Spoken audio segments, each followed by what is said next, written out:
Hi guys, I am Teacher Boaz in your lovely room again. So from our yesterday's lecture, there were some students who asked, how do we integrate or how do we differentiate the arctan, the arc cos, and the sine inverse? So I'll show them. I can see there are so many people streaming online, so you can also check what I'm going to show them how to differentiate. A good example gave me y is supposed to be the sine inverse of x. Y is equal to the cos inverse of x. Then the tan y is equal to the tan inverse of x. So there were three questions that they asked me to answer, which I'll show you today how to go about them.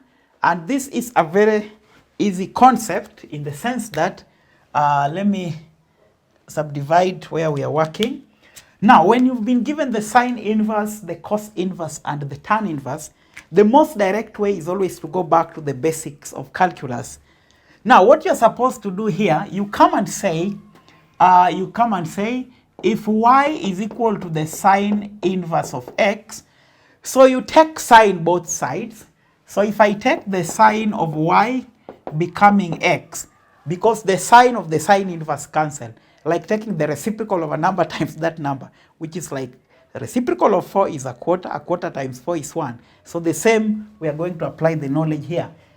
Then by having that, remember, as I always teach you guys, you must always go back to basics.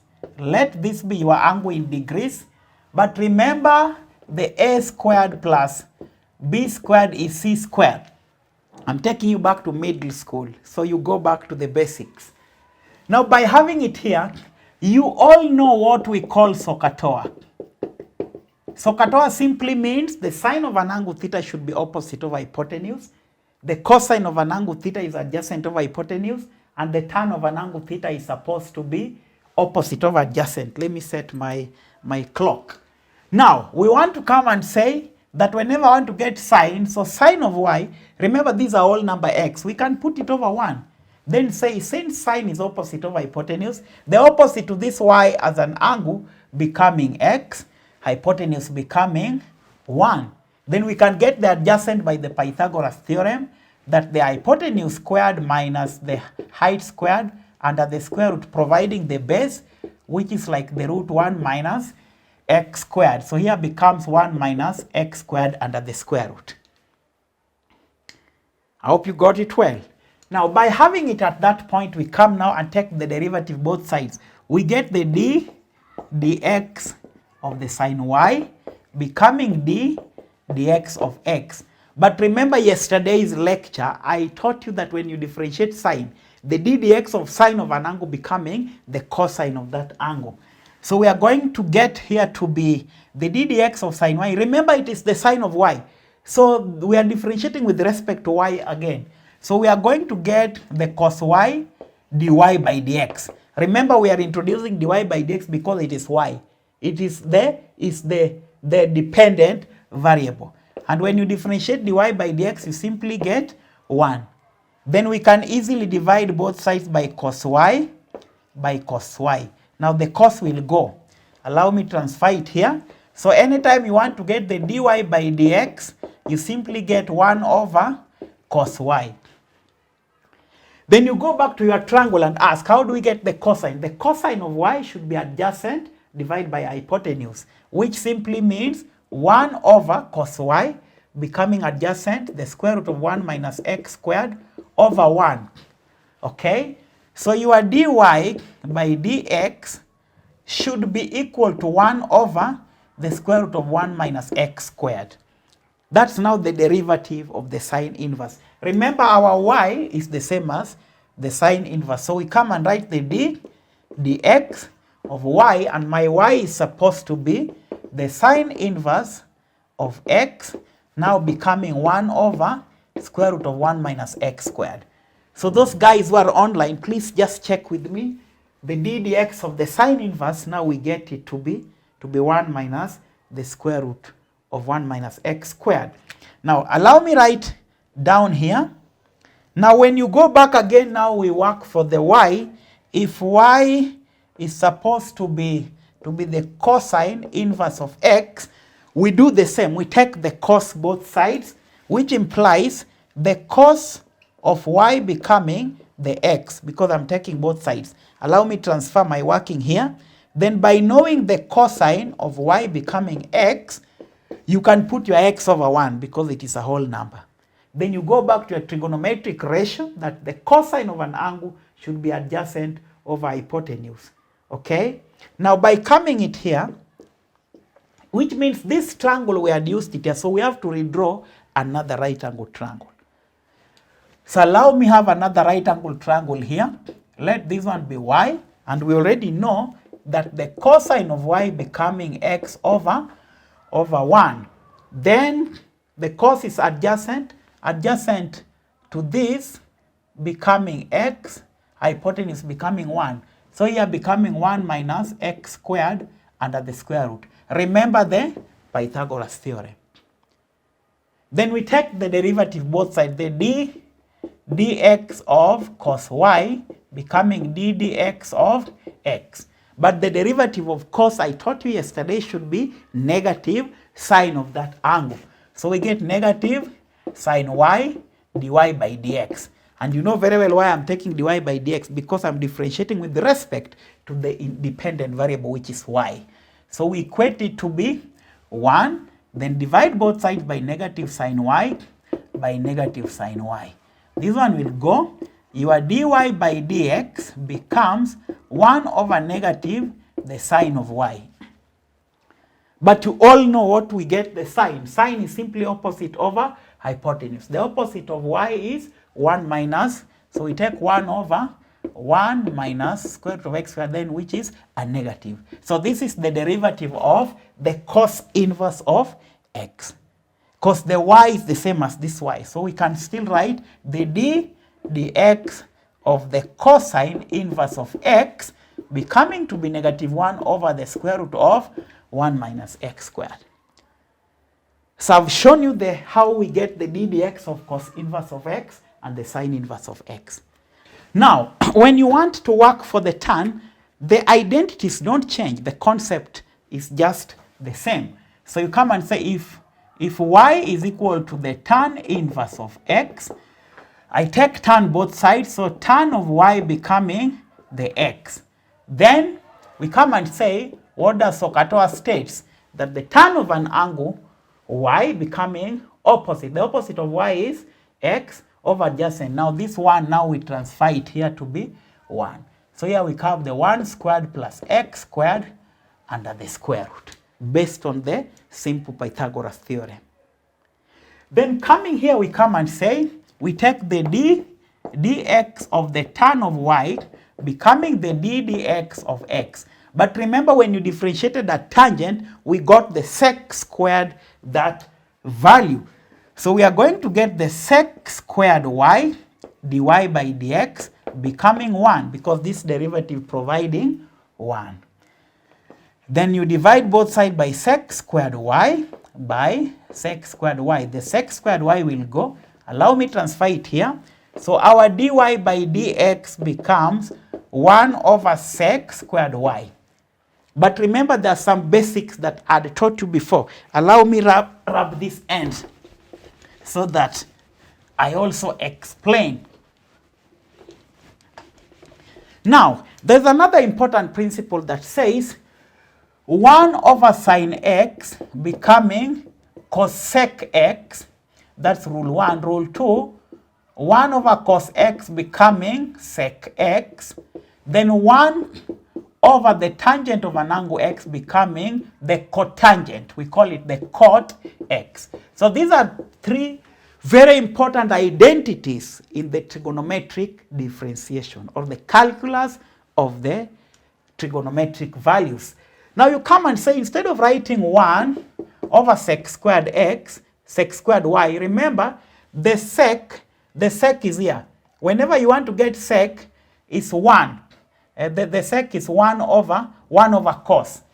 So you just come and replace it to be 1 over the cos.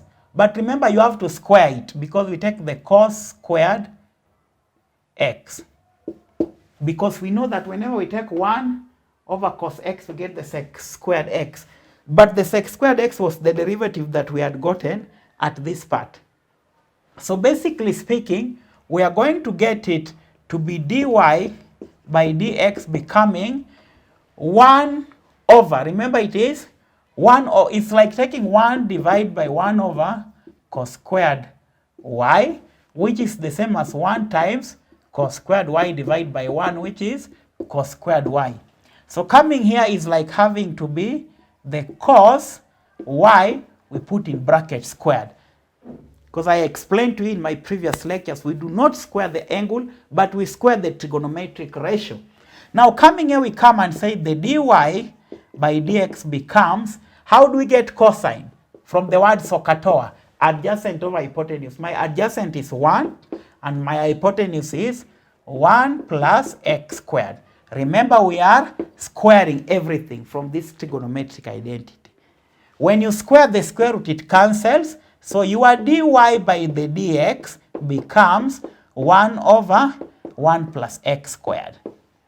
So it means my y was definitely the tan inverse of x. So it means when you get the dx of the tan inverse of x, the answer becomes 1 over 1 plus x squared. So those are the three derivatives. Those are the three derivatives of what we were doing here. So you know how to derive, to differentiate tan inverse of x, sine inverse of x, and the cos inverse of x. So I've just answered those people that had posted their questions online. So I'm going to introduce to you a concept which is also very important, because you know in my lectures we just go through the questions relying on the basic principles behind the mathematics you've all learned. Now, the concept I want to introduce is simple. I want to introduce something called the hyperbolic functions. We call them the hyperbolic functions. Now, whenever we talk about hyperbolic functions, those people in the A levels and also at the university, you know very well that the exponential functions, the EX, so there's a way we can take the function EX and E negative X. When we take the EX and the E negative X under the hyperbolic functions, there is a way they can be combined to form a strong trigonometric function, or what we call the circular functions, to provide some motion. So how do we go about it? Remember, when you take the E, when I take the E power x plus the E negative x, I divide by 2. If I take a half of the summation of those exponential functions, we get what is called the cosh x. We denote it by cosh, cosine, cosh. We introduce h. Then, if you take the half of the E power x minus the E negative x, we get what is called the sine sine x. So that is the hyperbolic function, when you get a half of the difference between E x and E negative x. Then from here, I've introduced the first concept, the second. Now the third one, you all know what I taught you, that whenever we take the sine of an angle x over cos x, we always get the tan x from the ordinary basic trigonometric function. Now, can we find the tan x? So we come and say, for you to get the tan x, you will simply take the sine x over the cos x.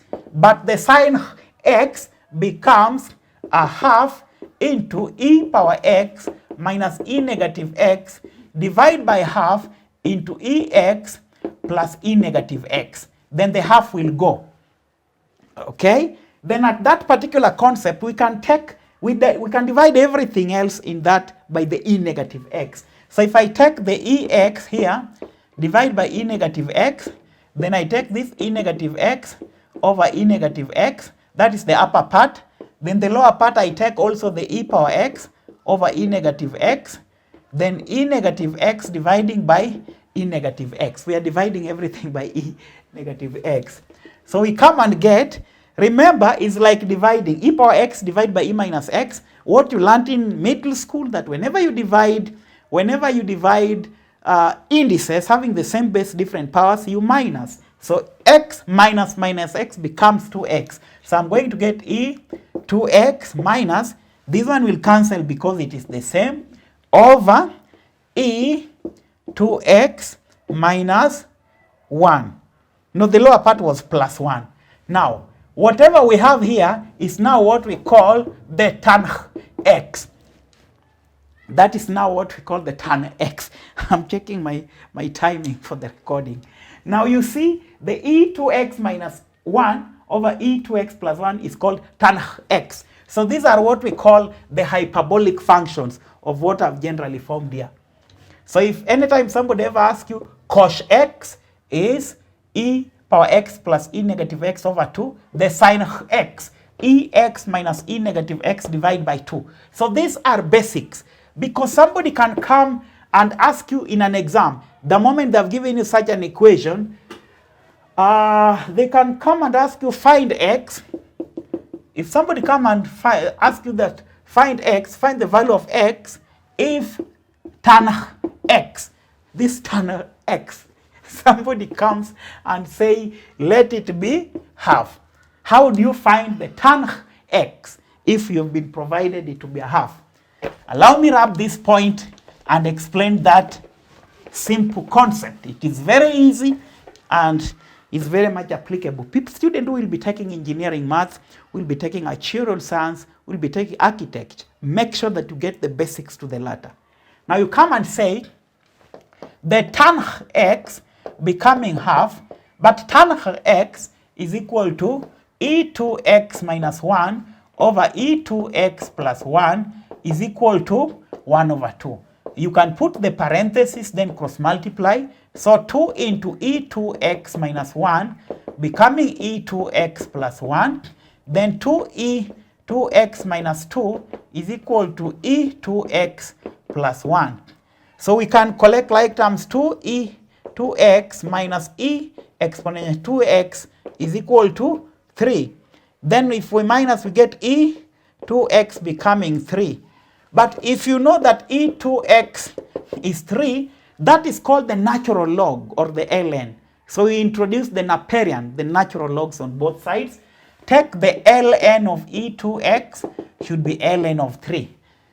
Remember, the ln of the exponential cancel is like the log of the antilog. So this goes with e. So your 2 power x becomes the ln of 3. Then your x become the ln of 3 divided by 2. So this is the solution for x, if they were to ask you that.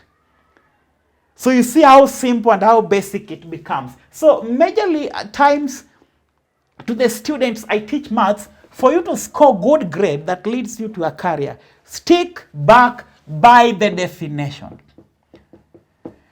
I remember most of my students were asking me, what do you mean by definition? Which simply means you go back to the basics. Are we okay? Hi guys, I am Boaz, a mathematics teacher. I want to show you some of the ways to differentiate a trigonometric function. Now, if somebody provides y is equal to sine of x, I know many a times you've always been taught by your mathematics teachers, this now right from the A levels, that when you get the d dx of the sine of x, you get the cosine of x. And now I want to prove to you why is it that the derivative of the sine of x becomes, let me set my stopwatch. Why is it that the d dx of sine of x becoming cos x? And we also know the d dx of the cosine of x becoming the sine x, which is a negative. So I'm giving you some of the rules, then we go back to our mathematical constitution, then we work it out. Now this is how you should work it out. An example, if you have an x and y, maybe it is a sinusoidal wave or a curve. We just consider the small change in x and small change in y, which we call del y or del x. Now, we are going to say let y increase by small change in y, then let x increase by small change in x. Then we know the change in y, change in x, from what you are taught from the basic level, that change in y by change in x provide the gradient function. Now we come and say our del y becomes the sine into x plus del x minus y. We are doing the subtractive inverse. I minus y the other side, but my y was supposed to be sine x. Now at this stage, it takes me to a very important property to remind you. Remember when you have the sine of p minus the sine of q is the same as twice the cosine of p plus q over 2 times the sine into p minus q over 2. This is a rule, but we can prove it numerically from the algebra to numerics. Maybe if you take your p to be 60 and your q to be 30, you can pause my videos and check from your calculator. Me already have them in my mental software. So we come and say the sine of 60 minus the sine of 30. We all know mathematically sine of 60 is 0.866, sine of 30 is 0.5. When we get the difference, we get 0.366. Then I want to justify from the numerical to this rule. Does it also work for the twice cos p plus q over 2 times sine p minus q over 2? This is specifically to the A-level students and those doing the engineering mathematics and even architecture at the university. So we can write twice the cosine p plus q. 60 plus 30 is 90. 90 divided by 2 is 45 times sine of p minus q. 60 minus 30 is 30. 30 divided by 2 is 15. Then the cos of 45 from the atmosphere of maths should be 0.701. The sine of 15 should be 0.2588. 2588. Then if you use your calculator and multiply the numbers, you will get the answer is 0.366. You can pause the video and check if the two numbers justify. So it is indicated that whenever you have the sine of p minus sine of q is the same as twice cosine p plus q over 2 times sine p minus q over 2. As simple as the constitution of maths justify. Then you come here and say, instead of writing here, I'll write the del y becoming the twice the cosine into x plus del plus x, which is twice x plus del x over 2 times the sine. I'm using that identity into p minus q. So if I minus, I will get the del x divided by 2. Then we divide both sides by del of x by del of x. This is by the definition of the gradients. Then reaching at this point, we come and take the limits. You take the limits of del y by del x into twice the limits of the cosine. Remember 2x over 2 becoming x plus del x over 2 times the sine of the del x over 2. Then we take by del x. We are taking the limits of everything else. But remember, there's another important identity that I would love to remind you, which is very, very basic. When you joined your year 12 and 13, your teachers must have introduced and shown you that the limit of the sine of an angle theta over theta as theta turns to 0 is always equal to 1. This is a very important identity. So remember, maths needs maths to help each other. You see? Then we come here and say our limits of del y by del x as I take the limits should be equal to, but we can rewrite this to be, because we already know twice the limit the cos x plus del x over 2 times the sine of del x over 2. Now I can bring this to here. Remember, when you multiply by a number, it's like dividing by its reciprocal. So I put here to be del x over 2. So these two will cancel. Then as you take the limits, apply the rule.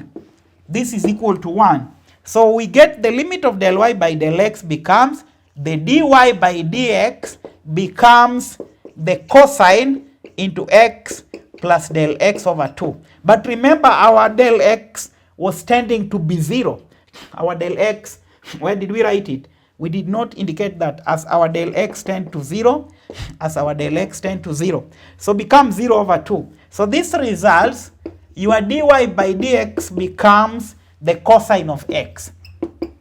So I've proven that theorem from your calculator that many a times you get the d dx of sine x to get cos x. So we use by first principles. In fact, what I'm defining for you here is called by first principles.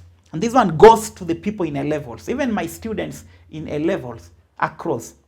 From international baccalaureate to Cambridge to American system, it doesn't matter. The maths rules do not change, even at the university. You will still apply them. Now, there are also some of the principles that you need to have known, some of the basics. We all know that whenever we take the sine, the tan theta is always sine theta divided by the cosine theta using the trigonometric identity. Then 1 over sine theta become cosec theta. Then 1 over the cosine theta becoming sec theta. Then 1 over the tangent theta becomes the cotangent theta. So these are very important identities that you can use with your revision. Now, there is also something that touches on the double angle properties. Remember, when you are handling any maths, you must know all the mathematics constitution, the mathematics laws, the mathematics principles, all of them sums to be 1. It will help you to move from one step to another. And as I always teach, make sure you show the steps. Make sure you show the procedure. Don't just write the answer. Because if I was your teacher, I will give you a 0 if you write for me the answer without showing the steps, the processes. Now, when we have the sine of 2 theta, is there a way we can rewrite it? Yes. We can write sine of 2 theta to be 2 sine theta cos theta. And I can prove that one trigonometrically using the numerics. Now, what if we say that sine 2 theta decide and say to be sine theta plus theta, because theta plus theta becomes 2 theta. Then I come and say, let theta be maybe an angle, maybe theta, let it be 30. So the other theta will be 30. So sine of twice 30, sine of 60, 0.866, that is from your calculator if you have one. Can it be the same as twice sine of 30, because theta was 30, cos of 30? So I will take 2 times, the sine of 30 is 0.5 times cos of 30 should be 0.866.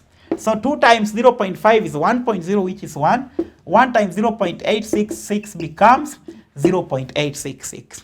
You see how easy it comes. Now there is another important rule I want to show you. Remember that the sine theta can be the same as the cosine into 90 minus theta. This is called the complementary property. That if somebody come and ask you maybe to find the sine of 30, it is the same as the cosine into 90 minus that 30. So the sine of 30 becomes the same as the cosine of 60. Because cos of 60 becomes 0.5. And the sine of 30 becomes 0.5. Because if you are to check your right angle triangle giving 2, 2, 1, 1, according to Pythagoras theorem, 2 squared minus 1 squared is the square root of 3, putting root 3 here. Then going back to your basics you learned in the middle school, SOHCAHTOA. So sine of this is supposed to be 60, 60, this is 30 and 30. So sine of 30 is supposed to be opposite over hypotenuse. Opposite is 1, hypotenuse is 2, which is 0.5. Then the cos of 60, cos is adjacent. Adjacent of 60 is 1, hypotenuse is 2. So we still get 0.5 without necessarily relying on those plastic calculators. We can use our minds, because one of the things I believe, the mind has been dexterously woven by God himself to constitute the academic texture, the academic architecture. So the more you use your brain in practicing, I'm talking to somebody preparing for exam now. Remember what we call the neuroplasticity of the brain and of the mind. The more you do, the more it covers. Remember, your brain can cover more than any computer can cover in the world. but we underuse our brain. We use maybe 1% of our brain. Try and use even 3%, then you will be very far. Okay? Now, I've already shown you that. So these are very important principles. How does that principle apply? An examiner may decide in exam and ask that sine 2 theta minus 30 is supposed to be equal to cos maybe theta plus 70. Then they ask you find theta. Just come to this identity that when I add these two angles, I should get 90. So if I take 2 theta minus 30 plus theta plus 70, I should get 90. So from here you can do your arithmetic. So 2 theta plus theta, not plus 3, this 2 theta plus theta. So we get 3 theta. So minus 30 plus 70 is plus 40. Is supposed to be 90. Now 3 theta becoming 90 minus 40, which is 50. Then I divide by the coefficient of the variable theta. Then my theta becomes 50 over 3, which is 16 2/3 or 16.66666. Or we write 16.67 because it is a recurring. It's not a terminating, it's a recurring decimal. So I've already shown you how some of those basics. Now allow me, I've now proven to you guys that the sine of 2 theta can be written to be 2 sine theta cos theta. Are we good? Now look here. What if we have the cosine 2 theta? Is there a way of rewriting? Yes. You can rewrite cos of 2 theta to be cos squared theta minus sine squared theta.